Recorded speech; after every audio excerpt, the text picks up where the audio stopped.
दोस्तों, welcome to current affairs. दोस्तों, एक बहुत ही इंपॉर्टेंट न्यूज सामने आई है ऑस्ट्रेलिया से। ऑस्ट्रेलिया के कोस्टल एरिया पर एक मिस्टीरियस सिलिंड्रिकल ऑब्जेक्ट दिखाई दिया है। अब यहाँ पर सबको क्वेश्चन है कि ये कहाँ से आया। ट्विटर पे, मीडिया में कई जगह ये पब्लिश किया जा रहा है कि जो चंद्रयान 3 का पार्ट है, डेब्री है, वो शायद यहीं गिरा होगा। यहाँ पर आप फाइनेंशियल एक्सप्रेस का आर्टिकल देख सकते हैं। Mysterious object washes up on Australian beach, could it be Chandrayaan 3 debris. तो यहाँ पर हम काफी कुछ डिस्कस करेंगे इस मिस्टीरियस ऑब्जेक्ट के बारे में, सो इस वीडियो को एंड तक जरूर देखिएगा। और आपने अभी तक हमारी चैनल को सब्सक्राइब नहीं किया है तो जरूर से सब्सक्राइब कर लीजिएगा, ताकि हमारे वीडियो की लेटेस्ट नोटिफिकेशन आप सभी को सबसे पहले मिल सके।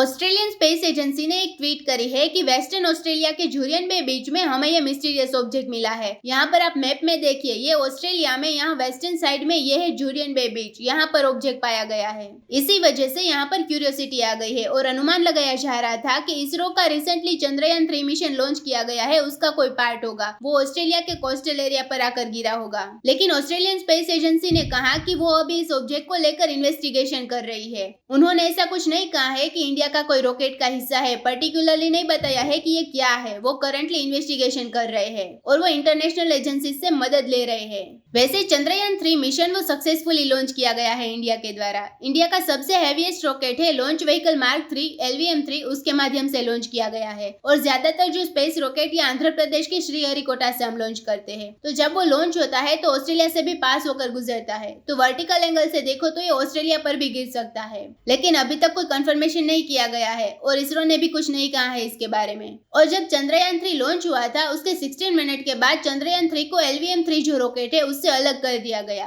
और पृथ्वी के ऑर्बिट में एंटर हो गया। अभी वो पृथ्वी के चक्कर लगाएगा, फिर मून के ऑर्बिट पर चला जाएगा, फिर चक्कर लगाकर जो लैंडर उतारना है वहां पर वो उतारा जाएगा। और बताया जा रहा है कि 23 अगस्त को जो लैंडर है वो मून पर उतारा जाएगा। और मैं आपको बता दूं, कई सारे एक्सपर्ट्स ने इसको रिजेक्ट भी किया है, मतलब कि ये कह रहे हैं कि शायद ये चंद्रयान 3 का कोई पार्ट हो सकता है। और कई सारे एक्सपर्ट्स कह रहे हैं कि नहीं, ऐसा पॉसिबल नहीं हो सकता, क्योंकि यहाँ पर आप ये इमेज में देखिए, ये ऑब्जेक्ट में कई सारे अलगे लगे हुए हैं और कई सारे चीजें जो सी लाइफ में होती है वो लगी हुई है। तो कई एक्सपर्ट्स का ये मानना है कि चंद्रयान 3 तो अभी रिसेंटली लॉन्च हुआ है, तो इतने दिनों में ये इतना खराब नहीं हो जाता, ऐसा पॉसिबल नहीं है। इसके अलावा ये भी बोला जा रहा है कि इसरो का जो ओल्ड PSLV लॉन्च हुआ होगा, पुराने वाले रॉकेट्स होंगे, उसमें से कोई पार्ट शायद गिरा होगा। यहाँ पर आप ये इमेज देखिए, किसी सोशल मीडिया यूजर ने कहा कि PSLV का जो रॉकेट है वैसा ही ये ऑब्जेक्ट दिखाई देता है, इसको कंपेयर करने की कोशिश करी। इसलिए कई लोग कह रहे हैं कि हो सकता है कि पुराना PSLV का रॉकेट ओशन में गिरा हो और कुछ टाइम के बाद ये ऑस्ट्रेलिया के कोस्ट पर आ गया, ऐसा भी बताया जा रहा है। फिर एक और थियरी बताई जा रही है MH370।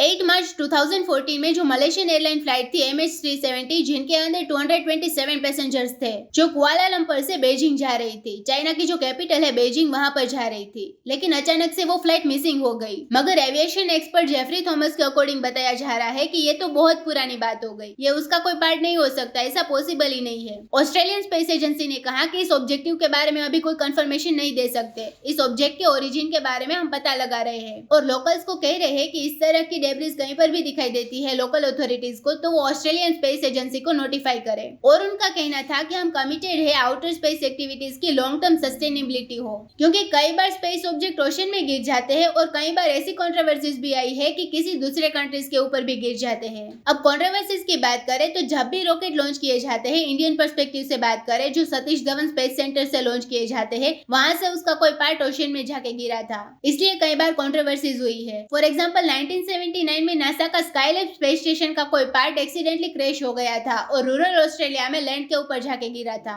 रिसेंटली एक खबर ये आई थी, चाइना को क्रिटिसाइज किया जा रहा था क्योंकि चाइना का अपना लॉन्ग मार्च 5B रॉकेट अनकंट्रोल तरीके से अर्थ की साइड आ रहा था, जब वो उसकी तियांगोंग स्पेस स्टेशन बनाने में लगा हुआ था, और वो शायद मालदीव्स के पास एक आइलैंड है, वहां पे जाके गिरा था। तो ऐसा भी कई बार होता रहता है। लेकिन इसे कंट्रोल करने के लिए क्या कुछ किया गया है, तो यूनाइटेड नेशंस की लायबिलिटी कन्वेंशन ऑफ 1972 है, जिसमें रिस्पॉन्सिबिलिटी दी जाती है उस देश को कि जब भी उसका कोई रॉकेट का कुछ पार्ट्स यहाँ पर गिरते हैं। और ऐसा एक ही बार हुआ है जब ये कन्वेंशन को लागू किया गया था, जब सोवियत यूनियन का न्यूक्लियर सैटेलाइट कॉस्मोस 954 वो कनाडा में आर्कटिक में जाकर क्रैश हुआ था 1978 में। और कनाडा और सोवियत यूनियन ने आपस में $3 मिलियन कैनेडियन कंपेंसेशन तय किया, जिसकी वैल्यू आज के टाइम आपको $10 मिलियन देखने को मिलेगी। तो इसके बाद कभी भी ये कन्वेंशन लाया नहीं गया है। अब आगे देखना होगा कि इसरो का बयान क्या आता है, ये तो आने वाले टाइम पे ही पता लगेगा। लेकिन ऐसा पॉसिबल नहीं है कि ये चंद्रयान 3 का कोई पार्ट वहां पर जाके गिरा होगा। तो दोस्तों इसी नोट के साथ वीडियो करते हैं खत्म। उम्मीद है यहाँ पे आपको काफी कुछ जानने को मिला होगा। Thank you for listening.